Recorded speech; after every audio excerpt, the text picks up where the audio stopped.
ஆமென். சங்கீதங்களின் புஸ்தகம் 32:5 ஒருத்தர் வாசிக்கலாம்.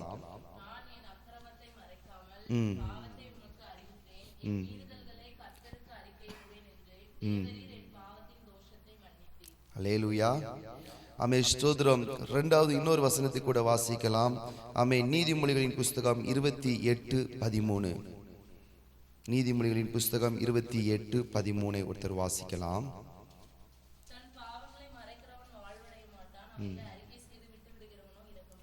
அல்லேலூயா, அல்லேலூயா. இன்னொரு வசனத்தை கூட நம்ம வாசிக்கலாம். 1 யோவான் 1:9. 1 யோவானின் புஸ்தகம் 1வது அதிகாரம் 9வது வசனம்.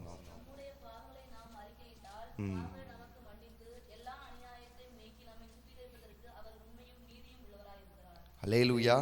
இன்னைக்கு நம்ம என்ன பார்க்க போறோம் அப்படின்னா, சிலுவையில நமக்கு முதலாவது கிடைத்தது என்ன அப்படின்னா பாவ மன்னிப்பு. அல்லேலூயா. ஆமென்.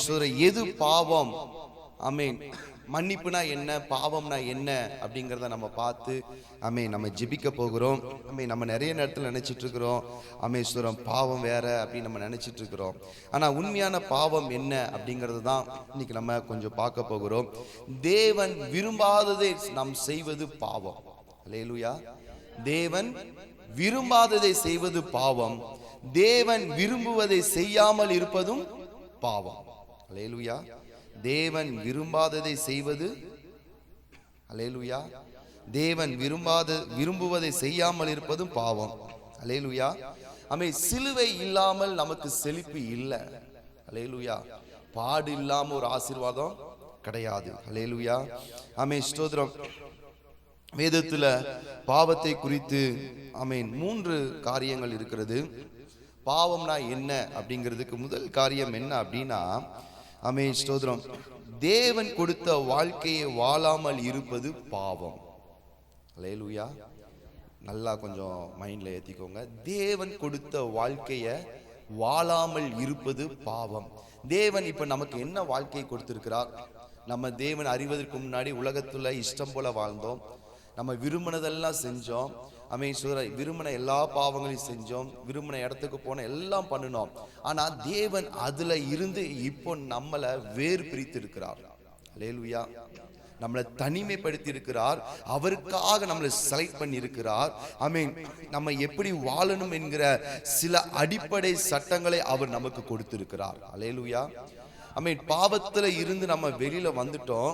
மறுபடியும் போய் பாவத்துல இருக்க கூடாது. அல்லேலூயா. அப்ப தேவன் கொடுத்த வாழ்க்கையை வாழாமல் இருப்பது பாவம். அல்லேலூயா. ஹீப்ருல வாசிக்கும் பொழுது ஒரு அம்பை ஒரு குறிபாய்த்து எரியும் பொழுது அந்த லெக்கை அடையாமல் அந்த அம்பு ஆனது விலகி போகும் அப்படின்னா அது பாவம். அப்படின்னா தேவன் நமக்கு கொடுத்திருக்கிற வழியில நமக்கு கொடுத்திருக்கிற வாழ்க்கையை வாழாமல் நம்ம இஷ்டப்படி நம்ம வாழ்ந்தோம் அப்படின்னா அது பாவம். அல்லேலூயா. இரண்டாவது ஆமென் எது பாவம் அப்படின்னா ஆமென் நம்முடைய உள்ளத்துல கெட்ட எண்ணங்கள் இருந்தால் அது பாவம். அல்லேலூயா. நம்ம வேதத்துல வாசிக்கும் பொழுது சங்கீதக்காரன் தன்னுடைய 51வது சங்கீதத்துல அவன் எழுதும் போது ஒரு வார்த்தை அவன் மென்ஷன் பண்ணுகிறான். என்னன்னா, என் தாய் என்னை பாவத்தில் கற்பந்தரித்தால். ஆமென். ஸ்தோத்திரம். எடுக்கலாம் சங்கீதத்தின் புஸ்தகம் 51வது சங்கீதம். ஆமென். 5வது வசனம் பாருங்க. இதோ நான் துர்க்குணத்தில் உருவானேன், என் தாய் என்னை பாவத்தில் கற்பந்தரித்தாள். அப்படின்னா துர்க்குணம், உள்ளத்துல ஒரு கெட்ட எண்ணம் இருப்பது பாவம். அல்லேலூயா. முதலாவது எது பாவம்? தேவன் கொடுத்த, சொல்லுங்க, தேவன் கொடுத்த வாழ்க்கைய சத்தமா சொல்லுங்க. தேவன் கொடுத்த வாழ்க்கையை வாழாமல் இருப்பது பாவம். இரண்டாவது இருதயத்துல கெட்ட எண்ணம் இருப்பது பாவம். அல்லேலூயா. மூணாவது ஆமென். தேவனுக்கு எதிரான மனநிலை. அப்படி இல்லைன்னா நான் என் விருப்பப்படி தான் இருப்பேன், நான் என் விருப்பப்படி தான் செய்வேன், நான் என் விருப்பப்படி தான் வாழ்வேன், நான் எனக்கு என்ன தோணுதோ அதை தான் நான் செய்வேன், அது பாவம். அல்லேலூயா. தேவனுக்கு எதிர்த்து நிற்பது. இப்போ நம்ம ஆண்டவர் ஒரு வார்த்தை நம்மளை பிரசங்கத்துல பேசுறாரு அல்லது தேவன் கருத்தை சொல்றாருன்னா நான் அப்படிலாம் இருக்க மாட்டேன், நான் இப்படிதான் இருப்பேன் அப்படின்னு சொல்லுவது பாவம். அல்லேலூயா. 3 காரியம். 1, தேவன் கொடுத்த வாழ்க்கைய அல்லது தேவன் விரும்புகிற வாழ்க்கையை வாழாமல் இருப்பது பாவம். இரண்டாவது, நம்முடைய இருதயத்துல கெட்ட எண்ணங்கள் இருப்பது பாவம். மூணாவது, தேவனுக்கு எதிரான மனநிலை அல்லது நான் என் இஷ்டப்படிதான் வாழ்வேன் அப்படின்னு செய்கிறது பாவம். அல்லேலூயா. புரிஞ்சிச்சா உங்களுக்கு இந்த மூணும்? அப்படின்னா நீங்க வேதத்துல வாசிக்கும் பொழுது, ஆதியாகமத்தின் புஸ்தகத்துல 3வது அதிகாரத்துல வாசிக்கும் பொழுது ஆண்டவர் அங்கே ஆதாம் ஏவாளை பார்த்து சொல்லுகிறார், நீங்கள் இந்த ஏதேன் தோட்டத்துல எல்லா மரங்களையும் கனிகளையும் நீங்க புசிக்கலாம். ஸ்தோத்திரம். ஜீவ விருட்சத்தின் கனி என்ன செய்யக்கூடாது? ஜீவ விருட்சத்தின் கனியை புசிக்கலாம், நன்மை தீமை அறிகிற கனியை புசிக்க கூடாது. அல்லேலூயா, அல்லேலூயா. ஜீவ விருட்சத்தின் கனியை புசித்தா என்னைக்குமே நமக்கு மரணம் இல்லை. நன்மை தீமை அறிகிற கனியை புசித்தால் நமக்கு மரணம் உண்டு. அல்லேலூயா. அப்போ ஆண்டவர் அங்க கொடுத்து அவங்களுக்கு வேலை என்ன வேலை அப்படின்னா, தோட்டத்தை பராமரிக்க வேண்டும், பாதுகாக்க வேண்டும். அந்த வேலையை விட்டுட்டு இவங்க என்ன செய்யறாங்க அப்படின்னா, தேவன் செய்யக்கூடாதுன்னு சொன்ன ஒரு காரியத்தை அங்க செய்யறாங்க. அல்லேலூயா. ஸ்தோத்திரம். தேவன் கொடுத்த ஒரு வாழ்க்கையை வாழாமல் தன் இஷ்டப்படி அல்லது ஸ்தோத்திரம் தேவன் வாழ சொன்ன வாழ்க்கையை வாழாமல் அங்க இருக்கிற சர்ப்பத்திட்ட பேசுறாங்க, பழத்தை பறிச்சு சாப்பிடுறாங்க, அவங்க விருப்பப்படி ஏதோ ஒண்ணு செய்து கொண்டிருக்கிறாங்க, அது பாவம். இரண்டாவது, ஏவாள் ஸ்தோத்திரம் தன் இருதயத்துல தேவன் சாப்பிடக்கூடாதுன்னு சொன்ன இந்த பழத்தை தன் இருதயத்துல அவள் இச்சித்தாள். அல்லேலூயா. அந்த பழத்தை பார்க்கிறாள். ஸ்தோத்திரம். வசனம் சொல்லுகிறது, ஆதியாகமத்தின் புஸ்தகம் 3வது அதிகாரத்துல 6வது வசனம்.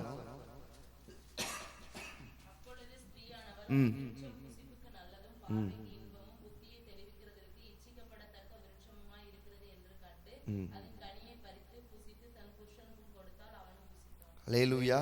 முதலாவது அந்த பழத்தை பார்க்கிறா. ஸ்தோத்திரம். இரண்டாவது, அதை தன் இருதயத்துல அதை இச்சிக்கிறாள். மூணாவது, பறித்து புசிக்கிறாள். அல்லேலூயா. அப்ப பாவம் எப்படி வருது அப்படின்னா, நம்ம பார்க்கிறது மூலியமா நம்முடைய இருதயத்துக்குள்ள வருது. இருதயத்துக்குள்ள வந்தது அடுத்து செயல்பாடா மாறி விடுகிறது. அல்லேலூயா. ஸ்தோத்திரம். வேதத்துல இன்னும் பாவத்தை குறித்து இன்னும் கொஞ்சம் பார்ப்போம். அப்படின்னா இந்த பாவம் என்ன செய்யும் அப்படின்னா, பாவம் மனிதனை தேவனிடம் இருந்து பிரிக்கிறதா இருக்கிறது. அல்லேலூயா. பாவம் மனிதனை தேவனிடம் இருந்து பிரிக்கிறதா இருக்கிறது. ஏசாயா 59:2 நம்ம அதை வாசிக்கலாம். ஏசாயா தீர்க்கதரிசனத்தின் புஸ்தகம் 59 அதோடைய 2வது வசனத்தை வாசிங்க.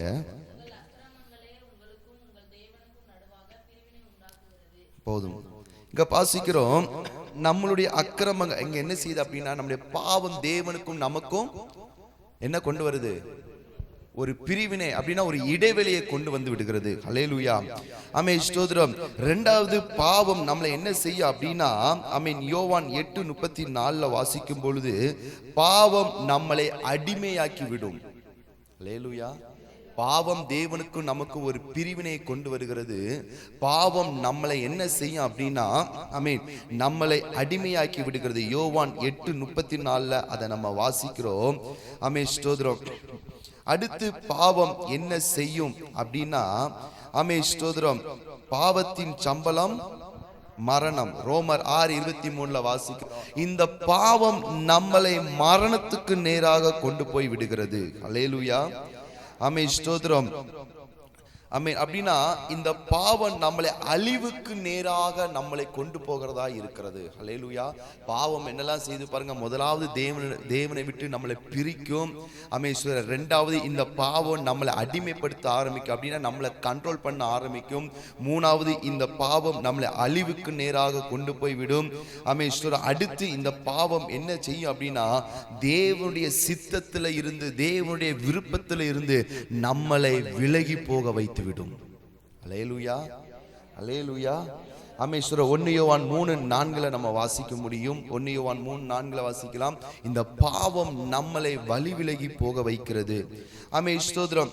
அடுத்து இந்த பாவம் நம்மளை என்ன செய்யும் அப்படின்னா, நம்மளை அக்கிரமம் செய்ய வைக்கும். அப்படின்னா தேவன் சொன்ன வார்த்தையை மீறி செயல்படுகிறவர்களாய் நம்மளை மாற்றிவிடும். ஆண்டவர் சொன்ன வார்த்தைக்கு கீழ்ப்படியாம, அந்த வார்த்தையை செய்யாம, அதுக்கு எதிரான காரியத்தை இந்த பாவம் நம்மளை செய்ய வைக்கிறது. ஹல்லேலூயா, ஹல்லேலூயா. அடுத்து இந்த பாவம் என்ன செய்யும் அப்படின்னா, நம்மளை நித்திய பிரிவுக்கு, அதாவது ஆமென் மரணத்துக்கு நேராக, ஆமென் நம்மளை ஆவிக்குரிய மரணத்துக்கு நேராக கொண்டு போய் விடுகிறது. ஏதேன் தோட்டத்தில் ஆண்டவரும் ஆதாம் ஏவாள் நல்லா ஒன்றாய் இருந்தார்கள். அவர்கள் பாவம் செய்த பொழுது ஒரு பெரிய இடைவெளி வந்துவிட்டது. தேவன் அதற்கப்புறம் அவங்களால முகமுகமாய் பார்க்க முடியல, தேவன் கூட நேரத்தை செலவு பண்ண முடியல. இப்படி நிறைய இழப்புகள் வருகிறதா இருக்கிறது. ஹல்லேலூயா. பாவம் பிரிவை கொண்டு வருகிறது, அடிமைத்தனத்தை கொண்டு வருகிறது, அழிவை கொண்டு வருகிறது, தேவ சித்தத்திலிருந்து நம்மளை விலக்குகிறது, நம்மளை அக்கிரம மீறுதலை செய்ய வைக்கிறது, கடைசியாக நம்மளை மரணத்துக்கு நேராக கொண்டு போய் விடுகிறது. ஹல்லேலூயா. அப்போ பாவம் நம்முடைய வாழ்க்கையில ஸ்தோத்திரம் ரொம்ப டேஞ்சர். அப்படித்தானே? சொல்லுங்க. ஹல்லேலூயா. ஸ்தோத்திரம். அப்போ பாவம் எப்படி வாழ்க்கைக்குள்ள வருது அப்படின்னா, முதலாவது ஸ்தோத்திரம் நம்ம வாழ வேண்டிய வாழ்க்கையை வாழ விடாமல், இப்போ சர்ப்பம் ஏவாள்கிட்ட சொல்லுது, என்ன சொல்லுது அப்படின்னா, அவ ஏற்கனவே நல்ல வாழ்க்கை வாழ்ந்து கொண்டுதான் இருக்கிறா, அவட்ட அப்படியே ஒரு கலையை அவருடைய சிந்தனையில விதைக்கி. ஹல்லேலூயா. அது அவருடைய இருதயத்துக்குள்ள போகிறது.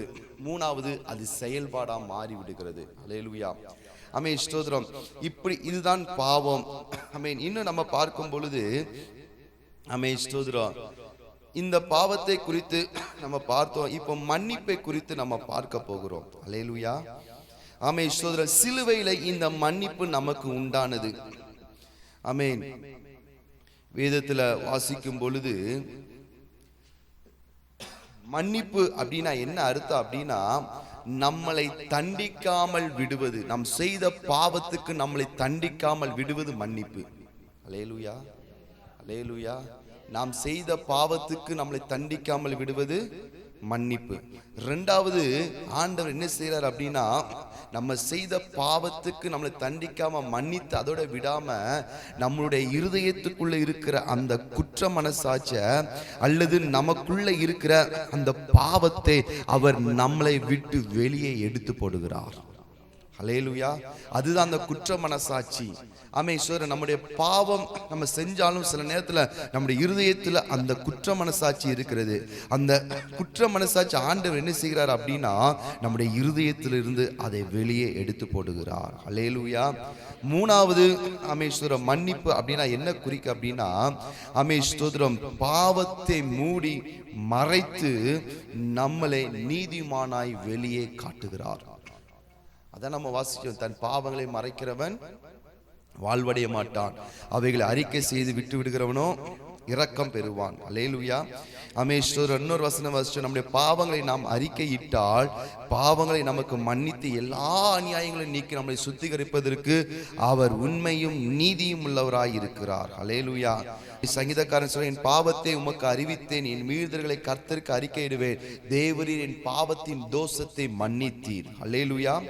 அப்போ பாவத்தின் மன்னிப்பு அப்படின்னு நம்ம பார்க்கும் பொழுது, முதலாவது அவர் நாம் செய்த பாவத்துக்கு அவர் நம்மளை தண்டிக்கிறவர் கிடையாது, மன்னிக்கிறவராய் இருக்கிறார். இரண்டாவது, நமக்குள்ள இருக்கிற அந்த குற்ற மனசாட்சிய நம் ஆண்டவர்கிட்ட போய் நம்முடைய பாவத்தை அறிக்கை செய்யும் பொழுது, அந்த குற்ற மனசாட்சிய, அந்த பாவத்தின் பாரத்தை நம்மளை விட்டு எடுத்து போடுகிறார். மூணாவது என்ன செய்கிறார் அப்படின்னா, அவர் தன் கரத்தால் நம்முடைய பாவத்தை மறைத்து அவர் என்ன செய்கிறார் அப்படின்னா, வெளியில நம்மளை நீதிமானாய் காட்டுகிறார். அல்லேலூயா, அல்லேலூயா. இன்னும் இதை இன்னும் கொஞ்சம் டீப்பா பார்த்தா அப்படின்னா, ஸ்தோத்திரம், என்ன அப்படின்னா, கிருபையினால அவர் நம்மளை சுற்றி பாதுகாத்து ஒரு புதிய வாழ்க்கைக்குள்ள நம்மளை கொண்டு போகிறார். அல்லேலூயா. நம்முடைய பாவத்தை நம்ம ஆண்டவர்கிட்ட அறிக்கை செய்யும் பொழுது, நம்முடைய பாவத்தை ஆண்டவர்கிட்ட நம்ம சொல்லும் பொழுது, அவர் என்ன செய்கிறார் அப்படின்னா, நம்முடைய பாவத்தை மன்னிச்சு நமக்குள்ள இருக்கிற குற்ற மனசாட்சியை எடுத்து போட்டு நம்மளை நீதிமானாக்கி ஒரு புதிய வாழ்க்கை வாழ்வதற்கு அவருடைய கிருபையினால நம்மளை மூடிக்கொள்ளுகிறார். அல்லேலூயா, அல்லேலூயா. ரெண்டாவது என்ன அப்படின்னா, அவர் ஒரு புதிய துவக்கத்தை கொடுக்கிறார். இதுவரைக்கும் நம்ம பாவம் செஞ்சோம், பாவத்துக்குள்ள இருந்தோம், அக்கிரமத்துக்குள்ள இருந்தோம். இப்ப ஆண்டவர்ட்ட வந்த உடனே, நம்ம மன்னிப்பு கேட்ட உடனே அவர் என்ன செய்யறார் அப்படின்னா, நம்முடைய வாழ்க்கையில ஒரு புதிய ஆரம்பத்தை, ஒரு புதிய வாழ்க்கையை தருகிறார். அல்லேலூயா. பழைய வாழ்க்கை அல்ல, புதிய வாழ்க்கையை தருகிறார். அல்லேலூயா. அமேஸ்வர் அவர் மூணாவது, அவர் நம்முடைய பாவத்தை அவர் நினைக்க மாட்டார். அல்லேலூயா. இதை குறித்து நான் இன்னும் கொஞ்சம் டீட்டெயிலாக கூட நான் பேசுறேன். நம்முடைய பாவம் வேதத்தில் வாசிக்கும் பொழுது, லேவியராமம் புஸ்தகத்தில் வாசிக்கும் பொழுது பலியை குறித்து சொல்லப்பட்டிருக்கிறது. லேவியராமம் 1, 2, 3வது அதிகாரங்களாக வாசிக்கும் பொழுது பலியை குறித்து சொல்லப்பட்டிருக்கிறது. ஒரு மனிதன் பாவம் செய்தால் என்ன செய்ய வேண்டும் அப்படின்னா, பழுதற்ற ஒரு ஆடையோ மாடையோ கொண்டு வந்து ஆசாரிப்பு கூடாரத்தின் வாசல்ல அதை நிறுத்தி, கவனிங்க, ஆசாரிப்பு கூடாரத்துடைய வாசல் அதை நிறுத்தி என்ன செய்வாங்க அப்படின்னா, இந்த பாவம் செய்தவன் அந்த மிருகத்துடைய தலை மேல என்ன செய்யணும்னா கரத்தை வைக்கணும். என்ன செய்யணும்? கரத்தை வைக்கணும். கரத்தை வச்ச உடனே அந்த மிருகத்துடைய ரத்தத்தை, அதோடைய கழுத்திலிருந்து அதோடைய ரத்தத்தை எடுத்து என்ன செய்வாங்க அப்படின்னா, அங்க இருக்கிற பலிபீடத்துல தெளிப்பாங்க. எதுக்கு அப்படின்னா, இவன் கரத்தை வச்ச உடனே இவனுடைய பாவம் எல்லாம் என்ன செய்யுது அப்படின்னா அந்த மிருகத்துக்குள்ள போயிடுது. அல்லேலூயா. இப்ப அந்த மிருகம் பலி கொடுத்த உடனே இவன் பாவத்துக்கு பாவத்தின் சம்பளம் மரணம். இவன் செய்த பாவத்துக்காக ஒரு மிருகம் என்ன செய்யப்பட்டுருச்சு? பலியிடப்பட்டதுனால இவன் பாவத்திலிருந்து மன்னிக்கப்படுகிறான், பாவத்திலிருந்து விடுதலையாக்கப்படுகிறான். அல்லேலூயா. அமேஸ்வரம் இயேசு கிறிஸ்து என்ன செய்தார் அப்படின்னா, மனிதன் என்னதான் இந்த பாவத்துக்காக இந்த மிருகத்தை பலி செலுத்தினாலும் இந்த பாவம் அவனை விட்டு முழுமையாய் நீங்க மாட்டேங்குதுன்னு சொல்லிதான் இயேசு கிறிஸ்து பூமிக்கு வந்து அவர் நம்முடைய பாவங்களுக்காக, அக்கிரமங்களுக்காக, மீறுதலுக்காக அவர் கல்வாரி சிலுவையில அவர் தன்னுடைய ஜீவனை கொடுத்தார். அல்லேலூயா. அல்லேலூயா. அப்ப அந்த தேவன் கிட்ட நம்ம பாவத்தை அறிக்கை செய்யும் பொழுது, அந்த தேவன் கிட்ட நம்ம ஒப்புரவாகும் பொழுது என்ன நடக்குது அப்படின்னா, அவர் நம்முடைய பாவத்தை மன்னித்து நம்முடைய இருதயத்தில் இருக்கிற குற்ற மனசாட்சியை எடுத்து போட்டு மூணாவது அவர் என்ன செய்யறார் அப்படின்னா, அவருக்குள்ள நம்மளை வைத்து பாதுகாக்கிறார். அல்லேலூயா. அல்லேலூயா. சோ ஆண்டவர் என்ன செய்கிறார் அப்படின்னா, இயேசு கிறிஸ்து ஒரு நீதிமான், அவர் பரிசுத்தம் உள்ளவர். அல்லேலூயா. அவர் என்ன செய்கிறார் அப்படின்னா, நம்முடைய பாவத்துக்காக அவர் மரித்தார். அல்லேலூயா. அல்லேலூயா. நம்ம அவர்கிட்ட போய் நம்முடைய பாவங்களை அறிக்கை செய்யும் பொழுது, நம்ம அவர்கிட்ட போய் நாம் ஒப்புரவாகும் பொழுது அவர் என்ன செய்கிறார் அப்படின்னா, அவருக்குள்ளாக நம்மளை வைத்து, இப்போ பரலோகம் பிதாவாகிய தேவன் நம்மளை எப்படி பார்ப்பார் அப்படின்னா, நம்மளை பாவம் செய்தவனாய் அல்ல, கிறிஸ்துவின் மூலமாக நம்மளை பார்க்கிறார். அல்லேலூயா. நம்மளை டைரக்டா பார்த்தா நம்ம பாவிகள், பாவம் செய்தவர்கள். ஆனா நம்ம இயேசு கிறிஸ்துவிட போய் நம்முடைய பாவத்தை அறிக்கை செய்யும் பொழுது அவர் நம்முடைய பாவத்தை எல்லாம் மன்னித்து நம்முடைய அக்கிரமத்தை எல்லாம் அவர் எடுத்து போட்டதுனால இப்போ பரலோகம் நம்மளை பார்க்கும் பொழுது எப்படி பார்க்க அப்படின்னா, நம்மளை டைரக்டா பார்க்காது, நம்மளை கிறிஸ்துவின் மூலமாக பார்க்கும். அல்லேலூயா. கிறிஸ்துவின் மூலமாக நம்மளை பார்க்கும் பொழுது இப்போ நாம் அல்ல, நமக்குள்ள இருக்கிற கிறிஸ்து தான் வெளியே தெரிவார். அல்லேலூயா. அப்ப நம்முடைய பாவம் அல்ல, நம்முடைய அக்கிரமம் அல்ல, பரலோகம் இப்ப எப்படி பார்க்குது அப்படின்னா, கிறிஸ்துவை பார்க்கிறது. அப்படின்னா நம்முடைய பாவத்தை எல்லாம் அவர் சுமந்ததுனால இப்போ நம்மளை நீதிமானாக பரலோகம் பார்க்கிறது. அல்லேலூயா. அல்லேலூயா. அப்ப நம்முடைய பாவம் மன்னிக்கப்பட்டு இருக்கிறதா இல்லையா? சொல்லுங்க. மன்னிக்கப்பட்டு இருக்குது. நாம் நம்முடைய பாவத்தை தேவனிடத்தில் அறிக்கை செய்திருக்கிறோமா? சொல்லுங்க. அப்ப நம்முடைய பாவத்தை தேவன் மன்னிச்சிருக்கிறார் அப்படின்னா நம்முடைய இருதயத்துல என்ன இருக்காது? குற்ற மனசாட்சி இருக்காது. அல்லேலூயா. நம்ம பாவம் பார்த்தோம், 3 காரியம் பார்த்தோம். 1, தேவன் வைத்த வாழ்க்கையை வாழாமல் இருப்பது பாவம். 2வது, நம்முடைய இருதயத்துல துர்க்குணம், கெட்ட எண்ணங்கள் இருப்பது பாவம். 3வது, தேவனுடைய வார்த்தைக்கு எதிர்த்து நிற்பது அல்லது தேவனுடைய வார்த்தைக்கு கீழ்ப்படியாம நான் என் விருப்பப்படிதான் இருப்பேன் அல்லது நான் இப்படிதான் இருப்பேன்னு சொல்லி நினைக்கிறது பாவம். அல்லேலூயா, அல்லேலூயா. அப்ப இந்த பாவத்துல இயேசு கிறிஸ்து நமக்கு மன்னிப்பு கொடுத்திருக்கிறார். அவர் எப்படி நமக்கு மன்னிப்பு கொடுத்தார் அப்படின்னா, நம்முடைய பாவத்தை முதலாவது மன்னித்தார். இரண்டாவது நம்முடைய இருதயத்தில் இருக்கிற குற்ற மனசாட்சியை என்ன செஞ்சாரு? எடுத்து போட்டார். அல்லேலூயா, அல்லேலூயா. சில பேருக்கு ஸ்தோத்திரம், என்னதான் பணம் இருந்தாலும் ஆஸ்திகள் இருந்தாலும் அந்த குற்ற மனசாட்சி சிலர் என்ன செய்யாதுன்னா வாழ விடாது. அல்லேலூயா. இந்த குற்ற மனசாட்சி என்ன செய்யாது?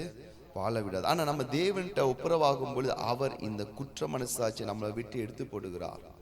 மூணாவது என்ன நடக்கும் அப்படின்னா, ஸ்தோத்திரம், நம்முடைய பாவத்தை இயேசு கிறிஸ்து ஏற்றுக்கொண்டதுனால நம்ம இப்போ நீதிமானா இருக்கிறோம். அல்லேலூயா. நம்ம யாரா இருக்கிறோம்? நீதிமானா இருக்கிறோம்.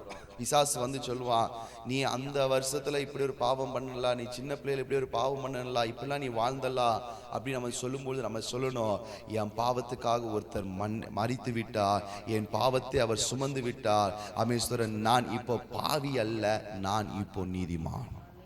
அல்லேலூயா. நான் இப்போ யாரு? நீதிமான். அல்லேலூயா. நான் நீதிமானா இருக்கிறதுனால வேதத்துல சொல்லப்பட்ட நீதிமானின் ஆசீர்வாதங்கள் எல்லாம் என் மேல வெளிப்படும். அல்லேலூயா, அல்லேலூயா. நம்ம ஜெபிக்க வேண்டியது, நம்ம அறிக்கை செய்ய வேண்டியது அதுதான். தாவீது பாவம் பண்ணின உடனே அவன் ஆண்டவர்ட்ட வந்து அவன் சங்கீதம் 51 எழுதுறான். அவன் சொல்றான், நான் துர்க்குணத்தில் உருவானேன், என் தாய் என்னை பாவத்தில் கற்பந்தரித்தாள், அதனால்தான் நான் பாவம் பண்ணிட்டேன், என் பாவத்தை மன்னிங்க ஆண்டவரே சொல்லி அந்த இடத்துல அவன் காமேஸ்வரர் கண்ணீர் விட்டு ஜெபிக்கிறான். ஆண்டவர் அந்த இடத்துல அவனுடைய பாவத்தை மன்னிக்கிறார். நாம் ஆண்டவர்ட்ட நம்முடைய பாவத்தை அறிக்கை செய்யும் பொழுது, நாம் ஆண்டவர்ட்ட நம்முடைய பாவத்தை சொல்லும் பொழுது அவர் நம்முடைய பாவத்தை மன்னித்து ஸ்தோத்திரம் நம்மளை மறுபடியும் ஒரு நல்ல ஒரு செழிப்புள்ள வாழ்க்கை வாழ வைக்கிறார். அல்லேலூயா. ஸ்தோத்திரம். பாவத்தினால நமக்கு தேவனுக்கும் நமக்கு ஒரு பிரிவினை வந்துச்சு. அல்லேலூயா. ஆனா இந்த மன்னிப்புனால என்ன வருது அப்படின்னா, பரலோகத்துக்கும் நமக்கும் தேவனுக்கும் நமக்கும் ஒரு நல்ல ஒரு உறவு வருகிறது. அல்லேலூயா. இந்த பாவத்துல மன்னிப்பு வந்ததுனால தான் நம்ம அப்பா பிதாவேன் கூப்பிடுகிற ஒரு உரிமை நமக்கு கிடைச்சது. பாவம் இருக்கிற வரைக்கும் அப்பா பிள்ளைங்கிற உறவு கிடையாது. பாவம் இருக்கிற வரைக்கும் தேவனுக்கும் நமக்கு ஒரு இடைவெளி இருந்துகிட்டே இருந்துச்சு. தேவன் நமக்காக மரிக்கிற வரைக்கும் பழைய ஏற்பாட்டுல கண்ணுக்கு கண் பல்லுக்கு பல், ஒருத்தன் தப்பு செஞ்சோம்னா அவனுக்கு தண்டனை உடனே உண்டு. ஆனா கிறிஸ்து மரித்த பொழுது நமக்கு இரக்கம் கிடைச்சது. அல்லேலூயா, அல்லேலூயா. அவருடைய இரக்கத்தினால நம்மளை மன்னிக்கிறார், அவருடைய கிருபையினால் நம்மளை வாழ வைக்கிறார். அல்லேலூயா. அப்ப இந்த பிரிவு மாறிடுச்சு. தேவனுக்கும் நமக்கு ஒரு நல்ல ஒரு நெருக்கம், ஒரு ரிலேஷன்ஷிப் கிடைச்சது. அல்லேலூயா. இப்ப இந்த பாவத்தினால நம்ம ஏதோ ஒரு காரியத்துக்கு அடிமையாகி இருந்தோம். ஆனா இந்த தேவனுக்கும் நமக்கு ஒரு நல்ல ரிலேஷன்ஷிப் கிடைச்சதுனால இந்த அடிமைத்தனத்திலிருந்து நாம் விடுதலையாக்கப்பட்டோம். அல்லேலூயா, அல்லேலூயா. நம்முடைய வாழ்க்கையில் இருந்த மரணம், நம்முடைய வாழ்க்கையில் இருந்த அக்கிரமம், நம்முடைய வாழ்க்கையில் இருந்த பிரிவினைகள் எல்லாம் மாறினது. அப்போ தேவன் நமக்கு முதலாவது என்ன செஞ்சுக்கிறார் அப்படின்னா, சிலுவையிலிருந்து நமக்கு முதலாவது கிடைச்சது மன்னிப்பு, பாவ மன்னிப்பு. அல்லேலூயா. இந்த பாவ மன்னிப்பு என்ன ஆகுது அப்படின்னா, தேவனை நம்மளை இணைத்து வைக்கிறதா இருக்கிறது. இந்த பாவ மன்னிப்பு நம்மளை வெளியில நீதிமானாய் காட்டுகிறது. அல்லேலூயா. குற்றவாளியாக அல்ல. ஸ்தோத்திரம். நம்மளை இந்த உலகத்துக்கு ஆண்டவர் எப்படி காட்டுகிறார் அப்படின்னா, நம்மளை நீதிமானாய் காட்டுகிறார்.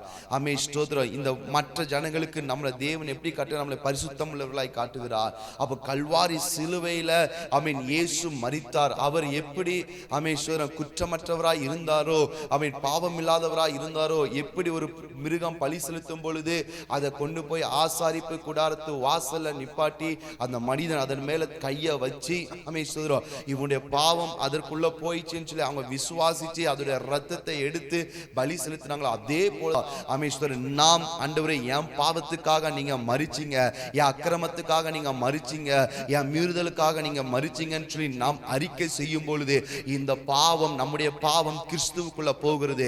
கிறிஸ்துவோட ரத்தம் அமேஸ்வரம் அது பலிபீடத்தில் அமேஸ்வரம் தெளிக்கப்படுகிறதுனால நம்முடைய பாவம் நம்மளை விட்டு வெளியே போகிறது.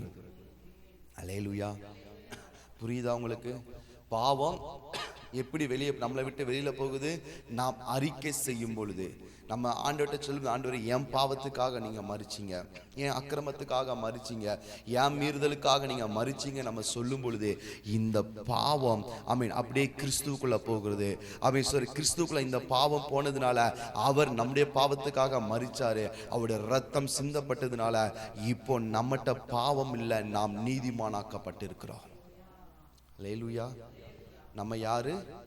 நீதிமான். அப்ப நம்ம சொல்ல வேண்டிய ஒரு காரியம் அப்படின்னு என்னன்னா, நம்முடைய சரீரத்தை அடிமைப்படுத்தி வச்சிருக்கிற அல்லது நம்முடைய சரீரத்தை ஆளுகை செய்கிற பிசாசை பார்த்து சொல்லணும், சோதரன் நான் நீதிமான், சோதரன் இனி உன்னால என்ன அடிமைப்படுத்த முடியாது. அல்லேலூயா.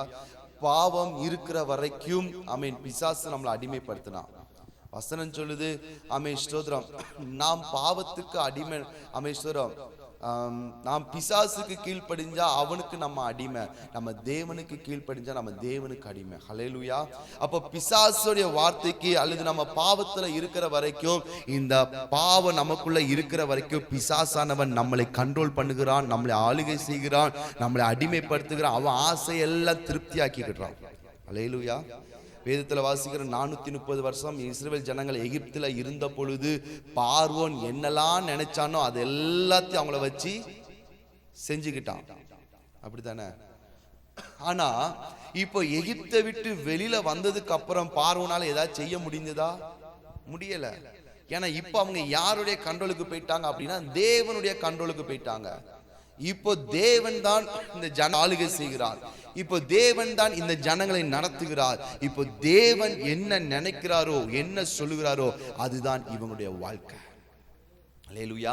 அப்ப நம்ம ஜெபிக்கும் பொழுது, நம்முடைய பாவத்தை அறிக்கை செஞ்சு நம்ம ஜெபிக்கும் போது நம்ம சொல்லணும், பிசாசே இனி நான் உனக்கு அடிமை கிடையாது, இனி உனக்கு என்கிட்ட இடம் கிடையாது, இனி உனக்கு என்கிட்ட உரிமை கிடையாது, நான் உன்னுடைய அடிமை இல்லை, நான் தேவனுடைய பிள்ளையா இருக்கிறேன், நான் தேவனுடைய பிள்ளையா இருக்கிறதுனால உன்னால என்ன தொட முடியாது, என் தேவன் தொட அனுமதிக்க மாட்டார். அல்லேலூயா. அல்லேலூயா. நம்ம இன்னும் வேதத்துல வாசிக்கிறோம், தேவன் என்ன செய்யறார் அப்படின்னா அவருடைய கிருபையினால நம்மளை சுற்றிலும் வேலை அடைத்து பாதுகாக்கிறவராய் இருக்கிறார். நாம் தேவனிடத்துல மன்னிப்பு கேட்கும் பொழுது அவர் நம்மளை மன்னிக்கிறது மாத்திரம் அல்ல, அவருடைய கிருபையினால நம்மளை சுற்றிலும் வேலை அடைக்கிறார். அதனால்தான் நம்ம யாத்திராமத்துல வாசிக்கிறோம், பார்வோன் தொடர்ந்து வர்றான், நான் உங்களை விடமாட்டேன், பின்தொடர்வேன், பிடிப்பேன்னு சொல்லி அவன் வர்றான். எதுக்கு வர்றான் அப்படின்னா, இவங்க நம்ம எல்லையை விட்டு வெளியில போயிட்டாங்கன்னா இனி இவங்களை கண்ட்ரோல் பண்ண முடியாது, இவங்களோட வாழ்க்கையில நம்முடைய ஆசை திருப்தி ஆகாது என்று சொல்லி அவன் துரத்திக்கிட்டு வர்றான். இப்போ செங்கடல்ல அவங்க நிற்கும் பொழுதுதான் செங்கடலை கிராஸ் பண்ணும் பொழுது இந்த பார்வோனும் உள்ள வர்றான். அப்பதான் ஆண்டவன் என்ன செய்றார் அப்படின்னா தூதனையும் அவங்களை பின்னாடி அனுப்பி அக்கினி ஸ்தம்பத்தை அனுப்பி பார்வோன் சேனையும் இஸ்ரவேல் சேனையும் தொடாதபடி நடுவுல நின்று இஸ்ரவேல் ஜனங்களை பாதுகாத்தார். அல்லேலூயா. அப்ப அதே மாதிரிதான் நம்ம மன்னிப்பு கேட்கும் பொழுது தேவன் என்ன செய்வார் அப்படின்னா, பிசாசானவன் நம்மளை இதுவரைக்கும் கண்ட்ரோல் பண்ண அடிமைப்படுத்துற அந்த ஆவிகள் நம்மளை தொடாதபடிக்கு அவர் நம்மளை சுற்றிலும் வேலி அடைத்து பாதுகாக்கிறவராயிருக்கிறார்.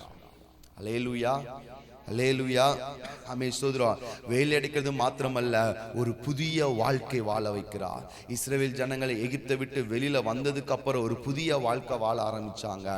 இதுவரைக்கும் அடிமைத்தனத்தில் இருந்தாங்க. இதுவரைக்கும் அவங்க செஞ்சதெல்லாம் ஃபெயிலியர். சொந்த வீடு கிடையாது, சாப்பாடு கிடையாது, வேலை பார்த்த பணம் கிடைக்கல, எதுவுமே கிடைக்கல. ஆனா இப்போ மன்னிப்பு கிடைச்சதுக்கு அப்புறம், எகிப்தை விட்டு வெளியில வந்ததுக்கு அப்புறம் அவங்களுடைய வாழ்க்கையில ஆண்டவர் அற்புதங்களை செஞ்சுக்கிட்டே இருக்கிறாரு. தண்ணி கேட்கிறாங்க, ஆண்டவர் வனாந்தரத்துல தண்ணியை கொடுக்கிறாரு. அவங்க வாழ்க்கையில் இருக்கிற கசப்பை மாத்துறாரு. காடையை கொடுக்கிறாரு. அவங்க நினைக்கிறதெல்லாம் ஆண்டவர் செஞ்சு கொடுக்கிறார். காரணம் என்னன்னா, இப்போ இவர்கள் அடிமை கிடையாது, நீதிமானாய் மாற்றப்பட்டதுனால. ஹல்லேலூயா. அல்லேலூயா. அப்ப நம்ம நீதிமானாய் மாற்றப்பட்டு இருக்கிறதுனால நம்ம சொல்லணும், ஆண்டவரே நான் நீதிமானா இருக்கிறேன், உம்முடைய இரத்தத்தினால என் பாவத்தை கழுவி சுத்திகரிச்சிட்டீங்கப்பா, இனி நான் பாவி அல்ல, இனி நான் நீதிமான் நீதிமான் என்று சொல்லி நாம் அறிக்கை செய்யும் பொழுதே நமக்குள்ள இருக்கிற பாவத்தின் தோஷங்கள், பிசாசானவன் என்ன கலைகளை வைத்தானோ, என்ன குறைவுகளை வச்சானோ, அது எல்லாம் தேவன் நிறைவாக்கி தருகிறவராய் இருக்கிறார். அல்லேலூயா.